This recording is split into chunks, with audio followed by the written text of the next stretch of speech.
बहनों, आज हम श्रद्धा मनु के बारे में चर्चा करेंगे। देखिए, मनु महाराज जो है प्रथम पुरुष माना जाता है, श्रद्धा प्रथम स्त्री मानी जाती है।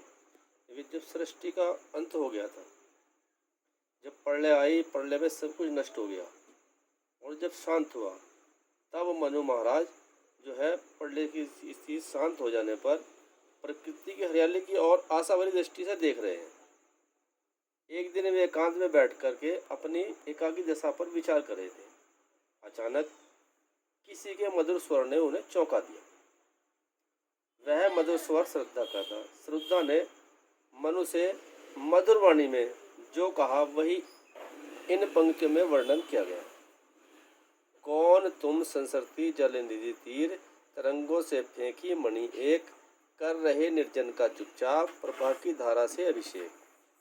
मधुर विश्रांत और एकांत, जगत का सुलझा हुआ रहस्य, एक करुणों में सुंदर मौन और चंचल मन का आलस्य।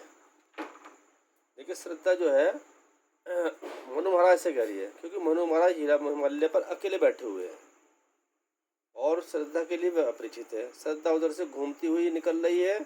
वह मनु के पास पहुंची और उसने पूछा कि तुम संसरती जल नदी तीर, कौन तुम संसरती जल नदी तीर, तरंगों से फेंकी मणि। पूछा कि तुम संसार रूपी सागर से, संसरती माने सागर, सागर से फेंकी हुई मणि के समान कौन हो, और तुम निर्जन प्रदेश में मौन बैठकर उसे अपने तेज से उसी प्रकार, प्रभा माने तेज से, उसी प्रकार शोभित कर रहे हो जिस प्रकार से सागर के तट पर, जिस प्रकार से सागर के तट पर पड़ी मणि अपनी शोभा से तट को प्रकाशित करती है। देखिए आगे देखिए, मनु श्रद्धा के लिए अपरिचित थे, अतः वह मनु के मनोभावों का अध्ययन कर रही थी, उनके मनोभाव को पढ़ रही थी।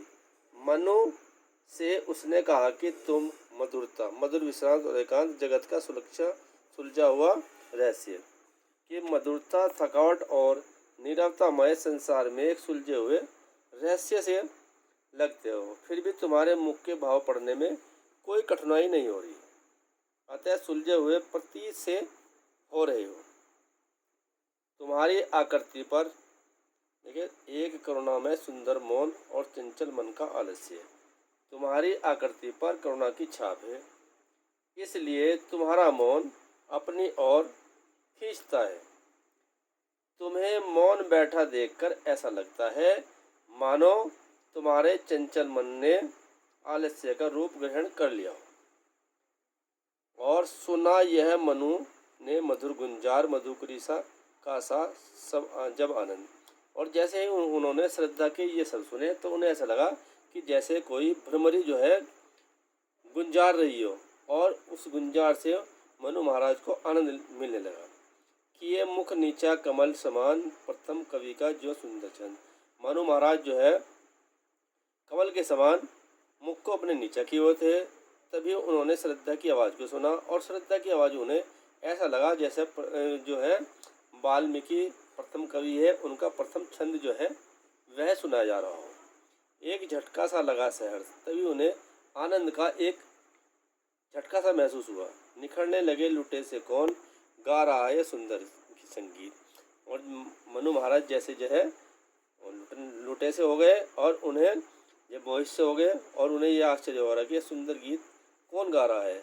कुतूहल रह न सका फिर मौन, जो कुतूहलता रहस्य था, अर्थात मनु महाराज जो है वह फिर जो है चुप नहीं रह सके, मौन नहीं रह सके, और देखा वह सुंदर दृश्य नैन का इंद्रजाल अभिराम। और उन्होंने ऊपर उठ करके श्रद्धा की ओर देखा। श्रद्धा के नैन ऐसे लग रहे जैसे इंद्रजाल, सुंदर इंद्रजाल बन गया हो, जादू सा उनकी ओर अपनी ओर खींच रहा हो, कुसुम वैभव में लता समान। और श्रद्धा का मुख ऐसा लग रहा था कि जैसे फूलों से लदी हुई कोई लता हो, या फिर चंद्रिका से लिपटा हुआ कोई छोटा बादल का टुकड़ा हो। तो श्रद्धा का मुख ऐसा सुंदर दिखाई पड़ा था।